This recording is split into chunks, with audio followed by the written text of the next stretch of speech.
Assalamualaikum warahmatullahi wabarakatuh.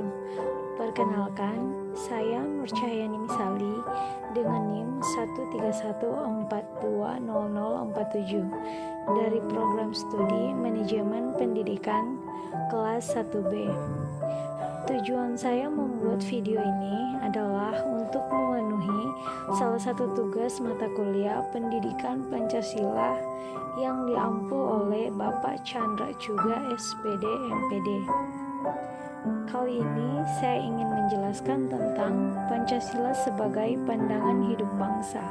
Nah, seringkali kan kita mendengar orang lain mengatakan Pancasila sebagai pandangan hidup. Namun, banyak dari kita yang tidak mengetahui apa makna sesungguhnya. Saat ini, kita terlebih dahulu harus mengetahui apa itu fungsi Pancasila sebagai pandangan hidup. Nah, sebagai mahasiswa, banyak pengertian tentang Pancasila sebagai pandangan hidup. Selama matrikulasi, pengertian itu ditanamkan agar kita bisa menjadi sosok masyarakat yang bisa saling menghargai dan juga menanamkan sifat adil dan amanah kepada orang lain, masyarakat, orang sekitar, ataupun keluarga. Ada beberapa hal yang perlu ditanamkan bagi mahasiswa untuk bisa merubah sudut pandang yang dewasa saat menempuh kuliah dimanapun berada. Pertama, Pancasila dijadikan petunjuk untuk menyelesaikan berbagai permasalahan yang terjadi di masyarakat, baik itu permasalahan yang terjadi di Indonesia atau bahkan di masyarakat dunia. Yang kedua, Pancasila bisa menjadi cara untuk menyelesaikan persoalan budaya, sosial, ekonomi, dan politik agar negara kita semakin maju.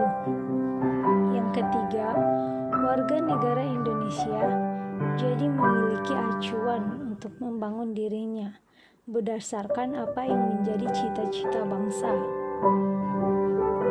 Keempat, Pancasila sebagai pandangan hidup mempersatukan masyarakat yang memiliki latar belakang yang berbeda-beda.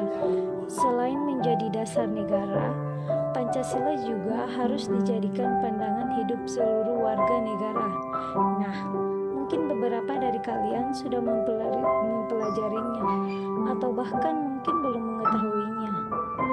Sekarang kita simak yuk penjelasan tentang Pancasila sebagai pandangan hidup. Arti Pancasila sebagai pandangan hidup ini ternyata ada 5 sila. Yang pertama, ketuhanan yang Maha Esa. Dari sila pertama ini mengartikan bahwa kita sebagai warga negara Indonesia mempercayai dan bertakwa kepada Tuhan, tentunya disesuaikan dengan agama dan kepercayaan yang dimiliki oleh masing-masing orang ya. Karena itu, makna dari sila ini juga berarti kita perlu saling menghormati antara umat beragama sehingga tercipta kehidupan yang rukun. Yang kedua, kemanusiaan yang adil dan beradab. Makna sila kedua ini kita diminta negara untuk melihat kesetaraan di antara semuanya, bahwa setiap manusia itu memiliki derajat yang sama, sehingga kita harus saling menyayangi satu sama lain. Yang ketiga, persatuan Indonesia. Sila ketiga ini kita harus menempatkan kesatuan dan persatuan dan juga kepentingan negara. Dari kepentingan masing-masing kita harus mempunyai kepribadian yang rela berkorban demi negara Indonesia, mencintai bangsa dan tanah air serta bangga kepada negara. Dan selanjutnya yang keempat, kerakyatan yang dipimpin oleh hikmat kebijaksanaan dalam permusyawaratan perwakilan. Ini artinya mengajak kita untuk tidak memaksakan kehendaknya kepada orang lain dan mengutamakan kepentingan negara dari kepentingan orang lain. Terkadang kita akan menemukan perbedaan pendapat dan cara pandang, namun kita harus menyelesaikan dengan cara musyawarah ataupun diskusi. Yang kelima, keadilan sosial bagi seluruh rakyat Indonesia. Makna dari sila ini berarti mengembangkan perbuatan luhur dengan cara kekeluargaan dan gotong royong, selalu bersikap adil.